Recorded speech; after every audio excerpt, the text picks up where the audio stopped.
ವಿದ್ಯಾರ್ಥಿಗಳೆಲ್ಲರಿಗೂ ನಮಸ್ಕಾರ ಹಾಗೂ ಈ ದಿನದ ಆನ್ಲೈನ್ ತರಗತಿಗೆ ತಮ್ಮೆಲ್ಲರನ್ನು ಸ್ವಾಗತಿಸುತ್ತಾ ಈ ದಿನದ ತರಗತಿಯನ್ನು ನಾನು ಪ್ರಾರಂಭ ಮಾಡ್ತಾ ಇದ್ದೇನೆ.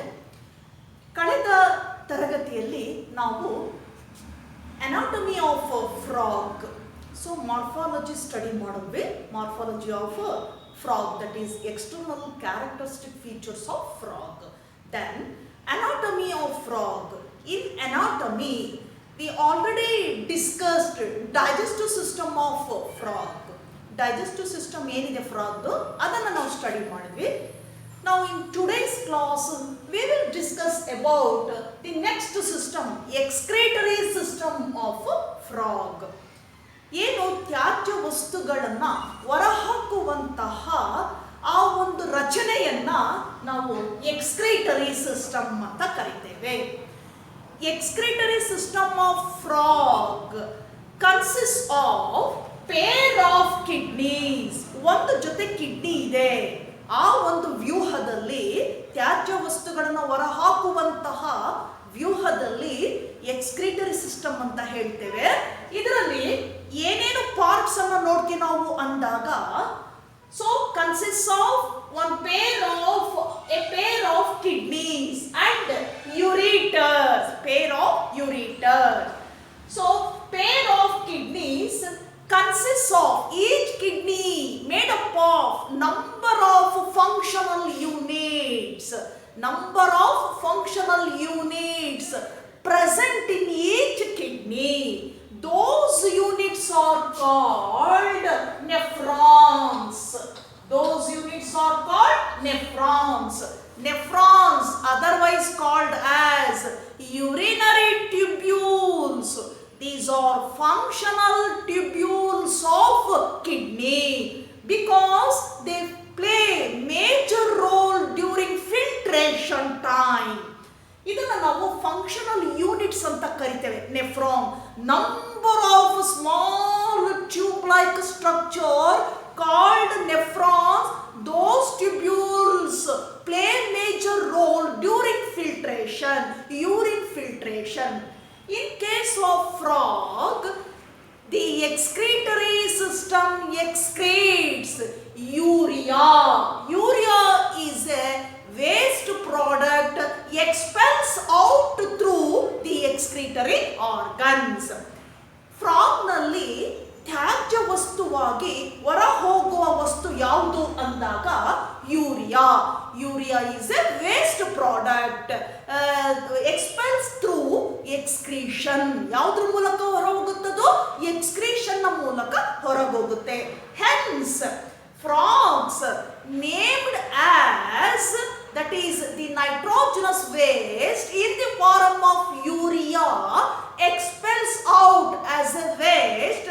So the type of excretory type is, that is ureotelic. ಎಂತ ಆರ್ಗ್ಯಾನಿಸಮ್ ಅಂತ ಕರೆಯೋಣ ನಾವು? ureotelic. Hence frogs nothing but ureotelic animals because they excrete urea in the form of nitrogenous waste expels out through the excretory system. So they are ureotelic. Each kidney consists of number of functional tubules called nephrons. Then each kidney emerges a duct or tube-like structure called ureter. So the one pair of ureters emerges from on either side of the kidney. Then they joined or opens to the urinary bladder. Then opens to cloaca, that is external opening. Ureter opens to urinary bladder. So they serve as urinogenital duct, that is common duct. So they serve as urinogenital duct. Urinogenital duct. So why it is called urinogenital duct? Common ureters also serve as urinogenital duct because they also collect and transport sperms from the testes. ಯಾಕೆ ಇದನ್ನ ಯುರಿಟರ್ ಇದೆ, ಒಂದು ಜೊತೆ ಯುರಿಟರ್ ಇದೆ, ಒಂದೊಂದು ನಾಳ ಯುರಿಟರ್ ಒಂದೊಂದು ಕಿಡ್ನಿಯಿಂದ ಏನಾಗಿದೆ ಹೊರಗೆ ಬಂದಿದೆ, ಎಮರ್ಜಸ್ ಆಗಿದೆ. ಈ ಎರಡು ಯುರಿಟರ್ ಮುಂದೆ ಯುರಿನರಿ ಬ್ಲಾಡರ್ ಅಲ್ಲಿ ಏನಾಗುತ್ತೆ, ಓಪನ್ ಆಗ್ತದೆ. ಈ ಯುರಿಟರ್ ಅನ್ನ ನಾವು ಇನ್ನೊಂದು ಹೆಸರಲ್ಲಿ ಕರಿತೇವೆ, ಕಾಮನ್ ಯುರೈನೋಜೆನೈಟಲ್ ಡಕ್ಟ್ ಅಂತ ಕರಿತೀವಿ. ಯಾಕೆ ಇದನ್ನ ಯುರೈನೋಜೆನೈಟಲ್ ಡಕ್ಟ್ ಅಂತ ಕರಿತೇವೆ ಅಂದಾಗ, ಇದು ಅಟ್ ಎ ಟೈಮ್ ಏನ್ ಮಾಡುತ್ತೆ, ಯೂರಿನ್ ಜೊತೆಗೆ ಟೆಸ್ಟಿಸ್ ಇಂದ ರಿಲೀಸ್ ಆಗುವಂತಹ ಸ್ಪರ್ಮ್ಸ್ ಅನ್ನ, ಮೇಲ್ ಗೇಮೆಟ್ ಅನ್ನ ಏನ್ ಮಾಡುತ್ತೆ, ಟ್ರಾನ್ಸ್ಪೋರ್ಟ್ ಮಾಡ್ತದೆ. So they transport sperms released from the testis through, they transport through urinogenital duct and comes out through the cloaca. ಏನಾಗುತ್ತೆ, ಸ್ಪರ್ಮ್ಸ್ ಕೂಡ ಕಲೆಕ್ಟ್ ಆಗಿ ಇದೇ ಡಕ್ಟ್ಗೆ ಬರುತ್ತೆ. ಒಂದು ಕಡೆ ಯೂರಿನ್ ಸ್ಟೋರ್ ಆಗುತ್ತೆ, ಮತ್ತೊಂದು ಕಡೆ ಸ್ಪರ್ಮ್ಸ್ ಕೂಡ ಕಲೆಕ್ಟ್ ಆಗಿ ಸ್ಟೋರ್ ಆಗಿ ನಂತರ ಏನಾಗ್ತದೆ, ಯೂರಿನರಿ ಬ್ಲಾಡರ್ ಅಲ್ಲಿ ಸ್ಟೋರ್ ಆಗ್ತದೆ. ಅಲ್ಲಿಂದ ಏನಾಗುತ್ತೆ, ಕಾಮನ್ ಎಕ್ಸ್ಟರ್ನಲ್ ಓಪನಿಂಗ್ ಇದೆಯಲ್ಲ ಕ್ಲೋಯೇಕಾ, ಇದ್ರ ಮೂಲಕ ಏನಾಗುತ್ತೆ, ಹೊರಗಡೆಗೆ ಬರ್ತದೆ. ಹಾಗಾಗಿ ಈ ಒಂದು ಯುರಿಟರ್ ಏನಿದೆ, ಎರಡು ರೀತಿಯ ಕೆಲಸವನ್ನ ಮಾಡುತ್ತೆ, ಎರಡು ಫಂಕ್ಷನ್ ಅನ್ನ ಮಾಡ್ತಾರೆ. ಒಂದು ಕಾಮನ್ ಆಗಿ ಯೂರಿನ್ ಅನ್ನ ಕಲೆಕ್ಟ್ ಮಾಡುವ ಯುರಿಟರ್ ಡಕ್ಟ್, ಅಂಡ್ ಇನ್ನೊಂದು ರೀತಿನಲ್ಲಿ so they also stored and collect and stored sperms released from the testes, then transport to the urinary bladder, then finally sperms expels out through cloaca. ಎರಡೂ ಕೆಲಸವನ್ನು ಒಟ್ಟಿಗೆ ಮಾಡೋದ್ರಿಂದ ಇದನ್ನ ನಾವು ಕಾಮನ್ ಆಗಿ ಯುರೈನೋಜೆನೈಟಲ್ ಡಕ್ಟ್ ಅಂತ ಏನಂತ ಹೇಳ್ತೇವೆ, ಅದನ್ನ ಕರಿತೇವೆ. ಕಾಮನ್ ಯುರಿಟರ್ ಅನ್ನೇ ಯುರೈನೋಜೆನೈಟಲ್ ಡಕ್ಟ್ ಅಂತ ಕರಿತೀವಿ, because they transport sperms released from the testes. So this is the brief summary of excretory system in frog. ಏನಿದೆ excretory system ಅಲ್ಲಿ, consists of pair of kidneys, then each kidney consists or composed of number of functional tubules called nephrons. Nephrons play an important role during urine filtration. So each kidney emerges a duct called ureter. So one pair of ureter on either side of the kidney opens to the urinary bladder. Then it opens to cloaca. That is the external opening. So this is the brief summary of excretory system in frog. Now we move on to the nervous system of frog. Nervous ಸಿಸ್ಟಮ್ಗೆ ಬರೋಣ. Nervous ಸಿಸ್ಟಮ್ಗೆ ನಿಮಗೆ particular ಆಗಿ ಯಾವುದೇ ಒಂದು diagram ಇಲ್ಲ, ಡಯಾಗ್ರಾಮ್ಯಾಟಿಕ್ view ಅನ್ನ ಕೊಟ್ಟಿಲ್ಲ ನಿಮ್ಮ ಸಿಲೆಬಸ್ ಅಲ್ಲಿ. ಸೊ ಹಾಗೆ ಎಕ್ಸ್ಪ್ಲೈನ್ ಮಾಡಿದರೆ ಏನಿದೆ ನರ್ವಸ್ ಸಿಸ್ಟಮ್ ಅಲ್ಲಿ, ಏನು ಪಾರ್ಟ್ಸ್ ಅನ್ನ ನಾವು ನೋಡ್ತೇವೆ ಅಂತ. ಬಟ್ ಎಕ್ಸ್ಕ್ರೀಟರಿ ಸಿಸ್ಟಮ್ಗೂ ಇಲ್ಲ. ನಾನು ನಿಮ್ಗೆ ಸುಮ್ಮನೆ ಒಂದು ಇಮ್ಯಾಜಿನೇಷನ್ಗೆ ಈ ರೀತಿ ಬರ್ದಿದ್ದೀನಿ, ಯಾವ ಥರ ಕಿಡ್ನೀಸ್ ಇದೆ, ಯುರಿಟರ್ ಹೆಂಗಿದೆ, ಯಾವ ಥರ ಕಾಮನ್ ಆಗಿ ಯುರೈನೋಜೆನೈಟಲ್ ಡಕ್ಟ್ ಆಗಿ ಓಪನ್ ಆಗಿದೆ ಅನ್ನೋದನ್ನ ನಾನು ಈ ರೀತಿ ರಫ್ ಆಗಿ ಒಂದು ಡಯಾಗ್ರಾಮ್ಯಾಟಿಕ್ ರೆಪ್ರೆಸೆಂಟೇಷನ್ ಅನ್ನ ಕೊಟ್ಟಿದ್ದೇನೆ. ಬಟ್ ಇನ್ ಯುವರ್ ಸಿಲೆಬಸ್ ಅಲ್ಲಿ ಏನೂ ಇಲ್ಲ, ಸ್ಪೆಸಿಫಿಕ್ ಆಗಿ ಯಾವುದೇ ರೀತಿಯಾಗಿರ್ತಕ್ಕಂತಹ ಡಯಾಗ್ರಾಮ್ ಇಲ್ಲ. So when we move on to another system, nervous system of frog. So nervous system of frog consists of two sets of nerves from two different systems. Nervous system consists of two systems. So one is a central nervous system, another one is peripheral nervous system. Again nervous system grouped into two types. One is a central nervous system, so that exists from the brain. Another one is a peripheral nervous system. Central nervous system consists of brain and spinal cord. So nerves arise from the brain to ಎಲ್ಲಿಗೆ ಹೋಗಬೇಕು, spinal cord.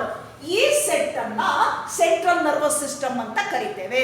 Central nervous system consist of brain and spinal cord. ಆ ಎರಡು ಭಾಗಗಳಿಗೆ ಹೋಗುವಂತ ನರವ್ಯೂಹವನ್ನ ಹೊಂದಿದೆ. Coming to the peripheral nervous system. Peripheral nervous system consists of sympathetic and parasympathetic nerves. So autonomous nerves ಅಂತ ಕರಿತೀವಿ. ಲಾಸ್ಟ್ ಚಾಪ್ಟರ್ ಅಲ್ಲಿ ನಿಮ್ಗೆ ಅದ್ರ ಬಗ್ಗೆ ಡೀಟೇಲ್ ಆಗಿ ನಾವು ಸ್ಟಡಿ ಮಾಡ್ತೇವೆ. ನರ್ವಸ್ ಸಿಸ್ಟಮ್ ಅಂತ ಇದೆ, ಅಲ್ಲಿ ನಾವು ಡೀಟೇಲ್ ಆಗಿ ಹೇಳ್ತಾ ಹೋಗ್ತೀವಿ. ಪೆರಿಫೆರಲ್ ನರ್ವಸ್ ಸಿಸ್ಟಮ್ ಅಲ್ಲಿ ಸಿಂಪ್ಯಾಥೆಟಿಕ್ ಅಂಡ್ ಪ್ಯಾರಾಸಿಂಪ್ಯಾಥೆಟಿಕ್ ನರ್ವ್ಸ್ ಇದೆ. ಏನದ್ರದ್ದು ಕೆಲಸ, ಯಾವ ರೀತಿ ಇದು ಮಾಡುತ್ತೆ, ಇಂಪಲ್ಸಸ್ ಅನ್ನ ರಿಸೀವ್ ಮಾಡ್ಕೊಳ್ಳುತ್ತೆ ಅನ್ನೋದನ್ನ ಡೀಟೇಲ್ ಆಗಿ ಸ್ಟಡಿ ಮಾಡುವ. ಸೊ ಇಲ್ಲಿ another one is peripheral nervous system. So here in central nervous system the 10 pairs of cranial nerves. How many pairs? 10 pairs of cranial nerves emerges from the brain.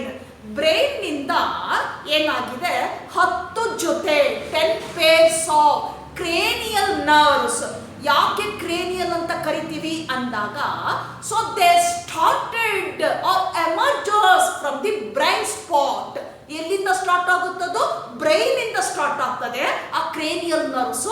ಹಾಗಾಗಿ ಅವುಗಳನ್ನ cranial that word related to brain relate ಆಗಿರ್ತಕ್ಕಂತಹ ಪದ cranial nerves ಅಂತ ಕರಿತೀವಿ. How many pairs of cranial nerves emerges from the brain? 10 pairs of cranial nerves. So brain ಇಂದ 10 ಜೊತೆ cranial nerves ಏನಾಗುತ್ತೆ, start ಆಗ್ತದೆ, ಎಮರ್ಜ್ ಆಗ್ತದೆ ಬ್ರೈನ್ ಪಾಯಿಂಟ್ ಇಂದ. ಇದು ಸೆಂಟ್ರಲ್ ನರ್ವಸ್ ಸಿಸ್ಟಮ್ಗೆ ಸೇರಿರುವಂತಕ್ಕಂಥದ್ದು. ಏಕೆ brain very well protected by a bony box called cranium. Brain ಏನಾಗಿದೆ, ಸೊ ನಾವು ಕ್ಲಾಸಿಫಿಕೇಶನ್ ಅಲ್ಲಿ ನೋಡಿದ್ವಿ ಕಾರ್ಡೇಟ್ಸ್ ಅಲ್ಲಿ, ಏನು ಒಂದು phylum Chordata, sub phylum Vertebrata. All vertebrates brain well protected by a bony box called cranium. ನೀವು ಯಾವುದೇ ವರ್ಟಿಬ್ರೇಟ್ ಅನ್ನ ತೆಗೆದುಕೊಳ್ಳಿ, ಆಂಫಿಬಿಯನ್ಸ್ ಇರ್ಬೋದು, ಪಾಯ್ಸಸ್ ಇರ್ಬೋದು, ದೆನ್ ರೆಪ್ಟೈಲ್ಸ್ ಇರ್ಬೋದು, ಮ್ಯಾಮಲ್ಸ್ ಇರ್ಬೋದು, ಬರ್ಡ್ಸ್ ಅಲ್ಲಿ ಇರ್ಬೋದು, ಬ್ರೈನ್ ಏನಿದೆ ಅದು ಒಂದು ಮೇಲ್ಭಾಗದಲ್ಲಿ ಒಂದು ಬೋನಿ ರೀತಿಯಾಗಿರ್ತಕ್ಕಂತಹ ಆರ್ಡ್ ಆಗಿರುವಂತಹ ಸ್ಟ್ರಕ್ಚರ್ ಇಂದ, ಪೆಟ್ಟಿಗೆಯಿಂದ ಏನಾಗಿದೆ, ಅದು ಪ್ರೊಟೆಕ್ಟ್ ಆಗಿದೆ. Even in human being also, ನಮ್ಮಲ್ಲೂ ಕೂಡ ಆ ಪ್ರೊಟೆಕ್ಟ್ ಆಗಿರೋ ಬಾಕ್ಸ್ ಇದೆಯಲ್ಲ, ಆ ಬೋನಿ ಬಾಕ್ಸ್ ಇದೆಯಲ್ಲ, ಅದನ್ನ ಕ್ರೇನಿಯಂ ಅಂತ ಕರಿತೇವೆ. So brain well protected by a bony box called cranium. ಅದನ್ನೇನಂತ ಕರಿತೀವಿ? ಚಿಪ್ಪು ಅಲ್ವಾ, ಬುರುಡೆ ಚಿಪ್ಪು ಅಂತೀವಲ್ಲ, ಅದು that is cranium. So brain again classified or differentiates into 3 parts. Brain ಅನ್ನ ಮತ್ತೆ ನಾವು 3 ಭಾಗಗಳಾಗಿ ಡಿಫರೆನ್ಶಿಯೇಟ್ ಮಾಡ್ತೇವೆ.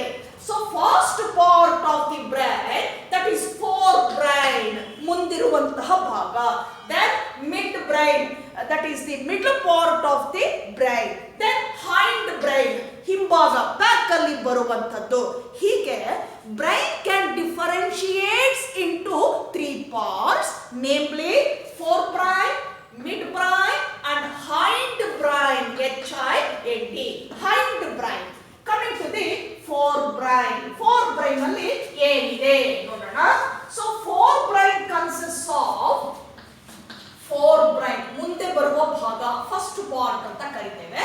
So forebrain consists of, ಏನಿದೆ ಇದರೊಳಗಡೆ forebrain ಅಲ್ಲಿ ಅಂದಾಗ, so it consists of olfactory lobes and pair of cerebral hemisphere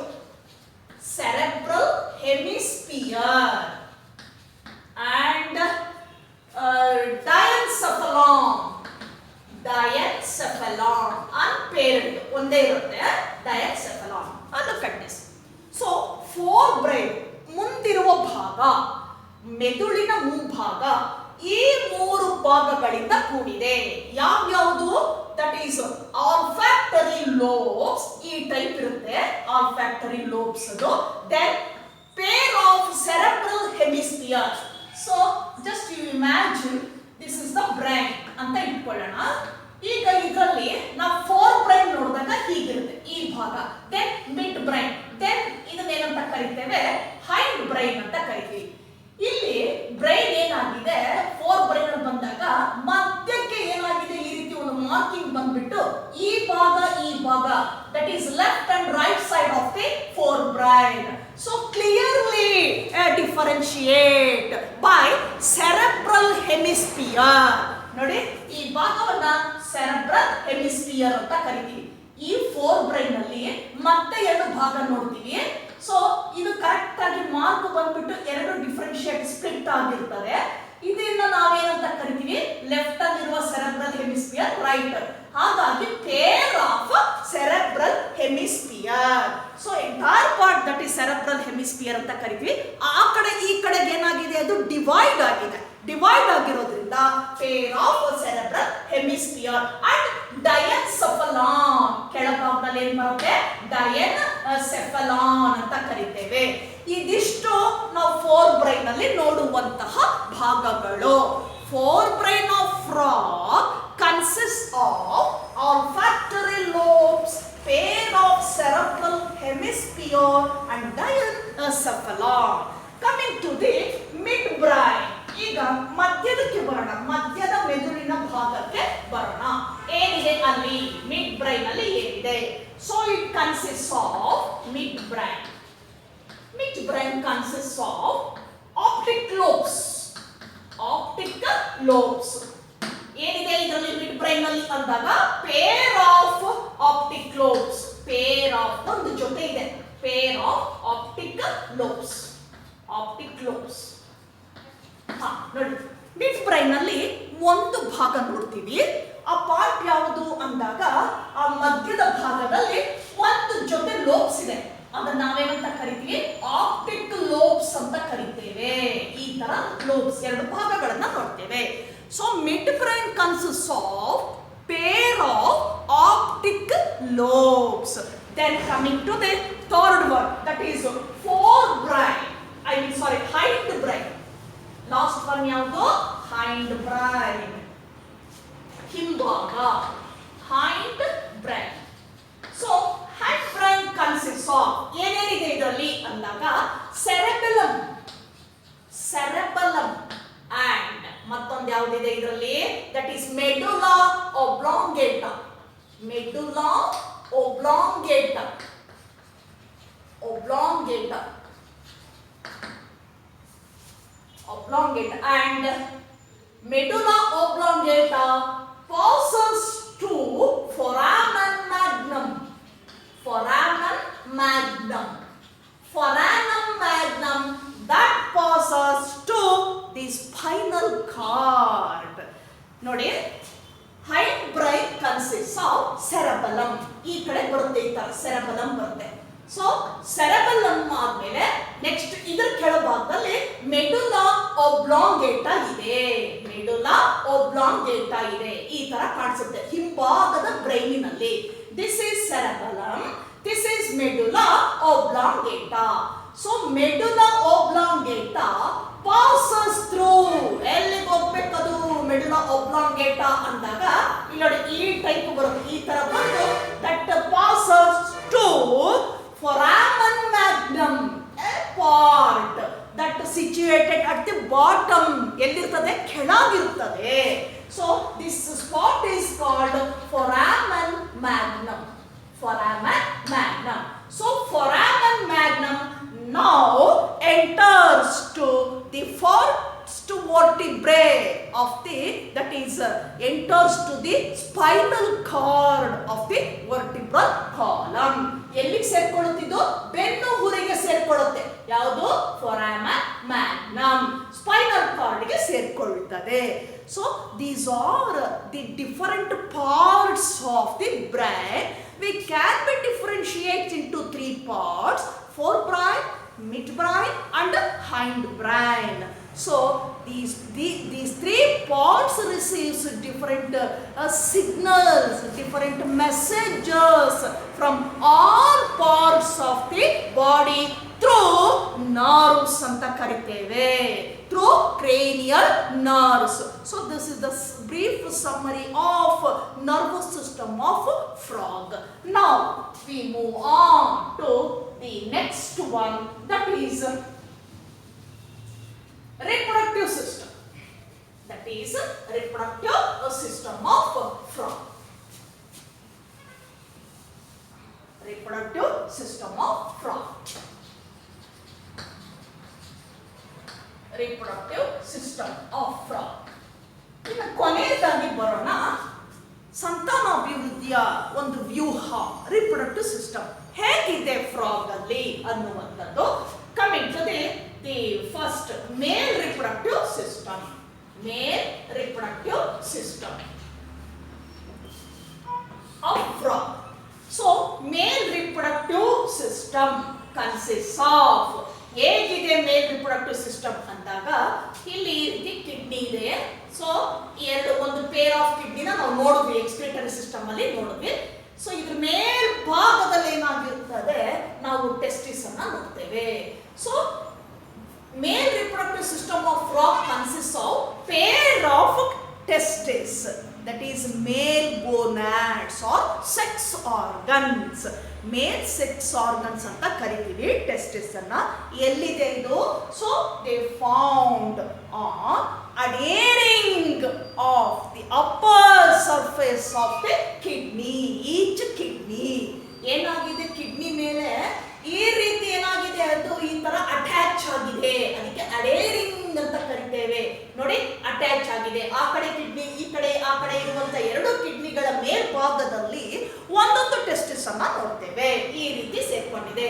so these are a pair of testes. Male reproductive system consists of, look at this diagram. So pair of testes, they found on the upper surface of the kidney. each kidney, ಒಂದೊಂದು kidney ಮೇಲೆ ಒಂದು testis ಇದೆ. ಹೇಗಿದೆ ಅದು? Attached to the upper surface. ಆ upper ಸರ್ಫೇಸ್ಗೆ, ಕಿಡ್ನಿಯ ಮೇಲ್ಭಾಗದ ಸರ್ಫೇಸ್ಗೆ ಏನಾಗಿದೆ, ಅಟ್ಯಾಚ್ ಆಗಿದೆ. So then the kidney emerges or exists vas efferentia, nothing but ducts, small ducts arising from each testis, then enters to kidney. ಎಲ್ಲಿಗೆ ಹೋಗುತ್ತೆ ಅದು? ಟೆಸ್ಟಿಸ್ ಇಂದ ಸುಮಾರು 10 to 12 such tubules, such ducts from testes opens to kidney. ಎಲ್ಲಿಗೆ open ಆಗಿದೆ ಅದು? ಕಿಡ್ನಿಗೆ open ಆಗುತ್ತೆ. ಆ ನಾಳಗಳನ್ನ ಏನಂತ ಕರೆಯೋಣ? Vasa efferentia. Vasa efferentia. So look at this diagram. This is testis. So this brings 10 to 12 tube-like structures called vas differentia. So these tubules or ducts open inside the, ಎಲ್ಲಿಗೆ open ಆಗಿದೆ? Open to inside the kidney. Kidney ಒಳಗಡೆ open ಆಗಿದೆ. Then joined to ureter. ಮತ್ತೆ ಎಲ್ಲಿಗೆ join ಆಗಿದೆ ಅದು? ಯೂರಿಟರ್ಗೆ join ಆಗಿದೆ. Joined to ureter. Then this ureter play, that is serves as common urinogenital duct. ಇಲ್ಲಿಂದ ಆ ಯೂರಿಟರ್ ಅನ್ನ ನಾವು ಏನಂತ ಕರಿತೀವಿ? Common urinogenital duct, because it receives urine plus sperms released from the testes. ನೋಡಿ, ಏಕಕಾಲಕ್ಕೆ ಈ ಯೂರಿಟರ್ ಫಿಲ್ಟ್ರೇಷನ್ ಆದಂತಹ ಯೂರಿನ್ ಅನ್ನ ಜೊತೆಗೆ ಮೇಲ್ಭಾಗದಲ್ಲಿರ್ತಕ್ಕಂಥ ಟೆಸ್ಟಿಸ್ ಇಂದ ರಿಲೀಸ್ ಆಗುವ ಸ್ಪರ್ಮ್ಸ್ ಅನ್ನ ಕಲೆಕ್ಟ್ ಮಾಡಿಕೊಂಡು ಎಲ್ಲಿಗೆ ಬರ್ತದೋ, transport to urinary bladder. So ureter opens to urinary bladder. So they collect sperms and urine. Then ಅಲ್ಲಿಂದ ಏನಾಗ್ತದೆ? ಎಲ್ಲಿ? ಯೂರಿನರಿ ಬ್ಲಾಡರ್ ಇಂದ ಏನಾಗ್ತದೆ? The urine along with sperms, urine along with sperms expels out or excretes out through common opening called cloaca. ನಂತರ urine ಜೊತೆ ಇರುವ ಇರುವಂತ sperms ಏನಾಗ್ತದೆ ಅದು ಕ್ಲೋಯೇಕಾದಿಂದ ಹೊರಗೆ ಬರ್ತದೆ. ಇದಿಷ್ಟು ನಾವು ನೋಡುವಂಥದ್ದು male reproductive system. Again I repeat, so male reproductive system consists of pair of testes. Each testis found on the upper surface of each kidney, very well attached to the upper surface of each kidney. Then testis emerges or brings 10 to 12 ducts. 10 to 12 ducts. Those are called vas efferentia. These ducts opens to inside the kidney, then joined to common ureter. ಎಲ್ಲಿಗೆ ಹೋಗುತ್ತಿದ್ದು ಒಳಗಡೆ open ಆಗ್ತದೆ, ಅಲ್ಲಿಂದ ಎಲ್ಲಿಗೆ ಬರುತ್ತದು ಯುರಿಟರಿಗೆ ಬರ್ತದೆ. ಯುರಿಟರ್ ಆಗ ಯಾವ ರೀತಿ ಕೆಲಸ ಮಾಡುತ್ತೆ, ಕಾಮನ್ ಯುರೇನೋ ಜೆನೈಟಲ್ ಆಗಿ ಕೆಲಸ ಮಾಡ್ತದೆ. ಇದರ ಮೂಲಕ ಟೆಸ್ಟಿಸ್ ಇಂದ ರಿಲೀಸ್ ಆಗುವಂತಹ ಸ್ಪರ್ಮ್ಸು ಯುರಿಟರ್ಗೆ ಬಂದು ಯುರಿಟರಿಂದ ಯುರಿನರಿ ಬ್ಲಾಡರ್ಗೆ ಬಂದು ಅಲ್ಲಿಂದ ಯೂರಿನ್ ಜೊತೆ ಏನಾಗುತ್ತೆ ಅದು ಹೊರಗಡೆಗೆ ಬರ್ತದೆ. ಇದಿಷ್ಟು ನಾವು ನೋಡ್ತಕ್ಕಂತಹ brief summary of male reproductive system. Understand? So now we move on to second one, that is female reproductive system. Female reproductive system. ಈಗ ನೋಡೋಣ ಹೆಣ್ಣು ಸಂತಾನಾಭಿವೃದ್ಧಿಯ ವ್ಯೂಹ ಫ್ರಾಗ್ ಅಲ್ಲಿ ಹೇಗಿದೆ. So it consist of again pair of ovaries. Pair of ovaries. Look at this diagram. So these two are nothing but ovaries. Pair of ovaries very well located on either side. ಗೊತ್ತಾಗ್ತಿಲ್ಲ, on either side of each kidney. ಯಾವ್ದ್ರಲ್ಲಿ ನೋಡ್ತೀವಿ ನಾವು on either side of the kidney. ಕಿಡ್ನಿಯ ಮೇಲ್ಭಾಗದಲ್ಲಿ ಆ ಕಡೆ ಈ ಕಡೆಗೆ ನೋಡ್ತೇವೆ ಎರಡು ಓವರಿಗಳಿದೆ. So pair of ovary and pair of oviducts. ಏನಿದೆ ಅಲ್ಲಿ pair of oviducts, ನಾಳ ಇದೆ ನೋಡಿ, ಕಾಣ್ತಾ ಇದೆ ಹೌದಲ್ವಾ? This is ovary, this is duct. This duct nothing but oviduct. Pair of ovaries and pair of oviduct. So in ovary during ovulation brings or release number of eggs. ಅರ್ಥ ಆಗ್ತಿದೆಯಲ್ಲ? ಇಲ್ಲೇನಾಗ್ತದೆ ಓವರಿನಲ್ಲಿ ಅದೇನೋ ಒಂದು breeding ಟೈಮಿಗೆ ಬಂದಾಗ ಫಿಮೇಲ್ ಫ್ರಾಗು ಮೇಲ್ frog breeding ಟೈಮಲ್ಲಿ ಬಂದಾಗ ಏನಾಗ್ತದೆ, ಈ ಓವರಿಯಿಂದ ಸುಮಾರು ಸಂಖ್ಯೆಯಲ್ಲಿ ಎಷ್ಟು ರಿಲೀಸ್ ಆಗ್ಬೋದು at A time 2500 to 3000 eggs released from the ovary at a time. ಒಂದು ಸಲಕ್ಕೆ 2500ರಿಂದ 3000 ಮೊಟ್ಟೆಗಳನ್ನ ಏನ್ ಮಾಡುತ್ತೆ ಓವರಿ ರಿಲೀಸ್ ಮಾಡ್ತದೆ. ಅರ್ಥ ಆಗ್ತಿದೆಯಲ್ಲ? Then these eggs now released to oviduct. Oviduct opens to urinary bladder separately.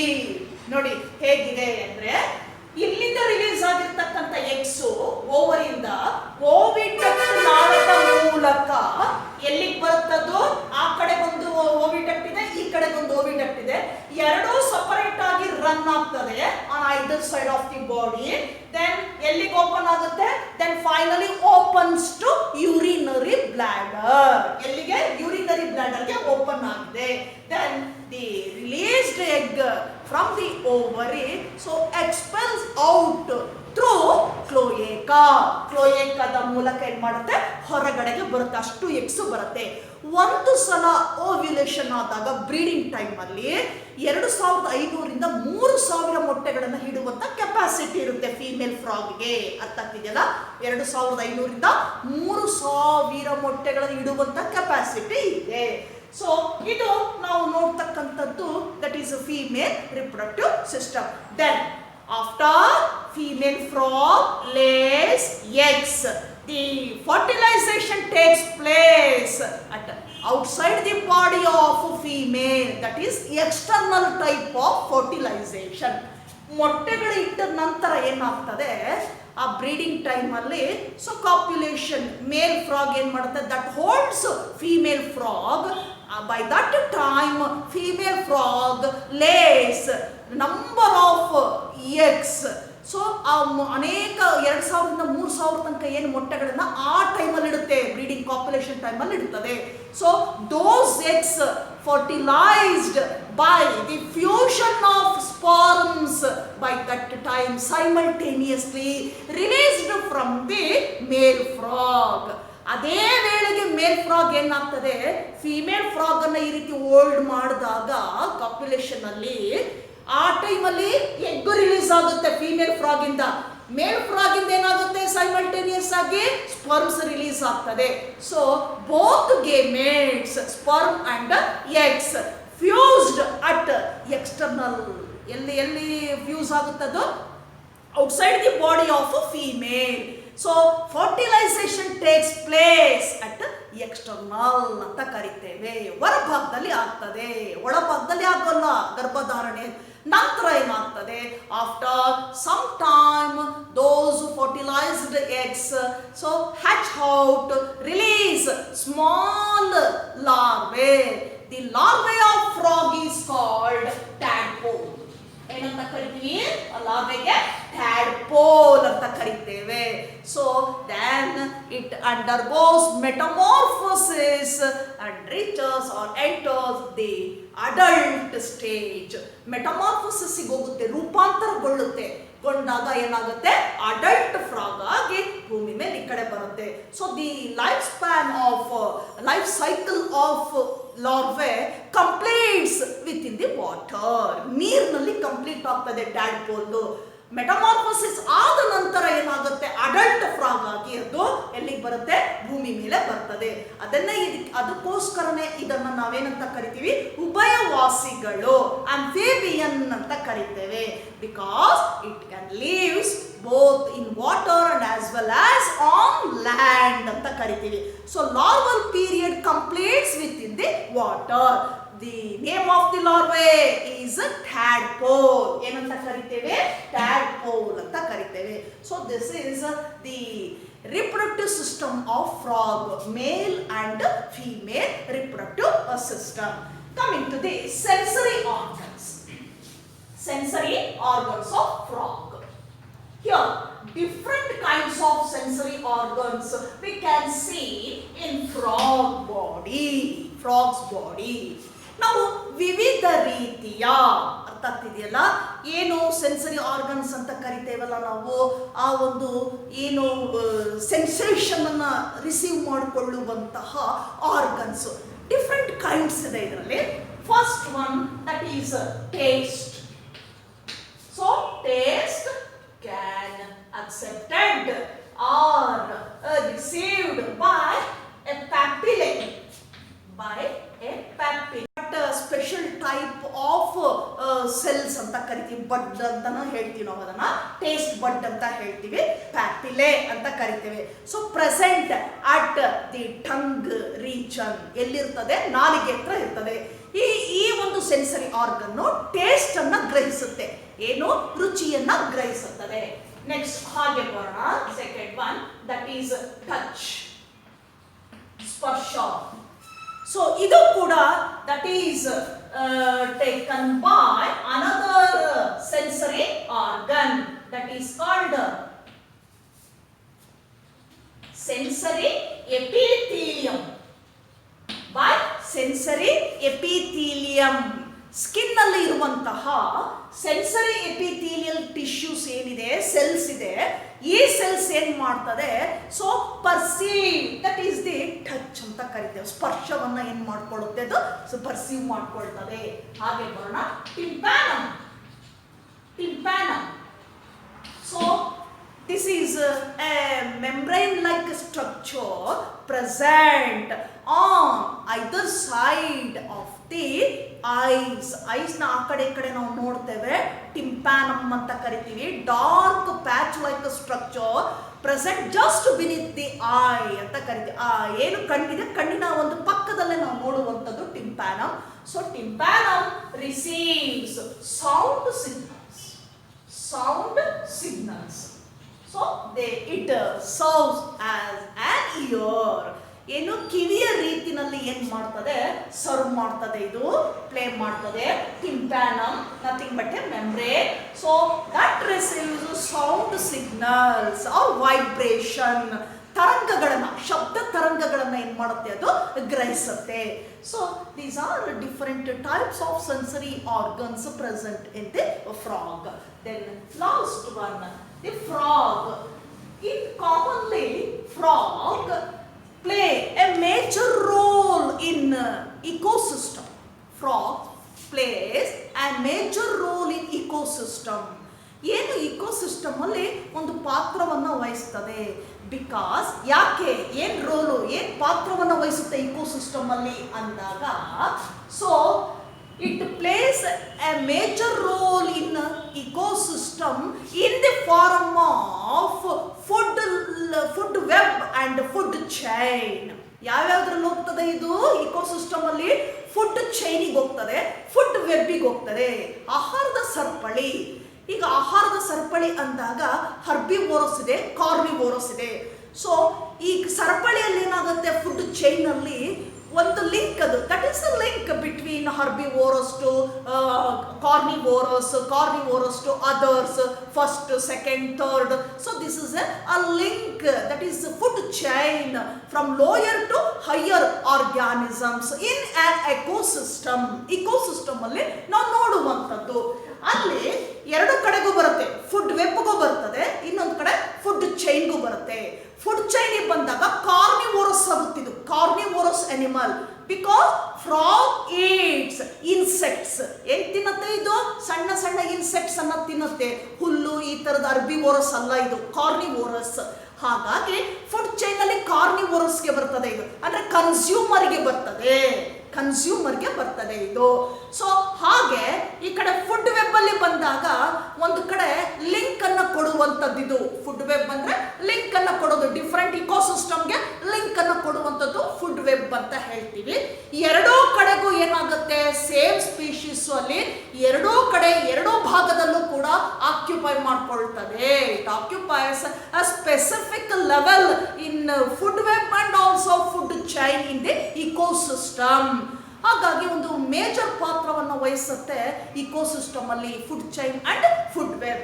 Then frog, the soft legs of frog, so is a very good food for human beings. That is used as the soft legs of frog, used as a food by man. ಈಗ western countries ಅಲ್ಲಿ ಏನ್ ಮಾಡ್ತಾರೆ, ತುಂಬಾ soft ಆಗಿರ್ತಕ್ಕಂಥ frog calls ಏನಿದೆ, legs ಏನಿದೆ, ಅದನ್ನ ಅವರು ನಾನ್ ವೆಜ್ ಆಗಿ ಏನ್ ಮಾಡ್ತಾರೆ, ಆಹಾರದ ರೀತಿಯಲ್ಲಿ ತುಂಬಾ ಸ್ವಾದಿಷ್ಟ, ಡೆಲಿಷಿಯಸ್ ಆಗಿರುತ್ತೆ ಅಂತ ಹೇಳ್ಬಿಟ್ಟು ಅದನ್ನ, ಸೊ ಡೈಲಿ ಅದನ್ನ ಏನ್ ಮಾಡ್ತಾರೆ, ಫುಡ್ ಆಗಿ ಆ ಕಡೆ ತಗೊಳ್ತಾರೆ ಅದನ್ನ. So frog legs, that one is delicious. So muscular organs used as food by man. ಅದನ್ನು ಉಪಯೋಗಿಸ್ತಾನೆ ಮನುಷ್ಯ. ಇವತ್ತು ವೆಸ್ಟರ್ನ್ ಸೈಡ್ಸ್ ಅನ್ನು ನಾವು ನೋಡ್ತೀವಿ, ಅದನ್ನು ತುಂಬಾ ಸ್ವಾದಿಷ್ಟವಾಗಿರ್ತಕ್ಕಂಥ ಆಹಾರವಾಗಿ ತೆಗೆದುಕೊಳ್ತಾರೆ. ಯಾವುದನ್ನ? ಫ್ರಾಗ್ ಲೆಗ್ಸ್ ಅನ್ನ. So this completes the anatomy of frog. Includes digestive system, nervous system, excretory system, respiratory system, reproductive system, sensory organs of frog. So that completes the anatomy of frog. So this is enough for today's class. Then I will take up the next one in next concept or next concept or the next anatomy of other species in the next class. Till then, goodbye.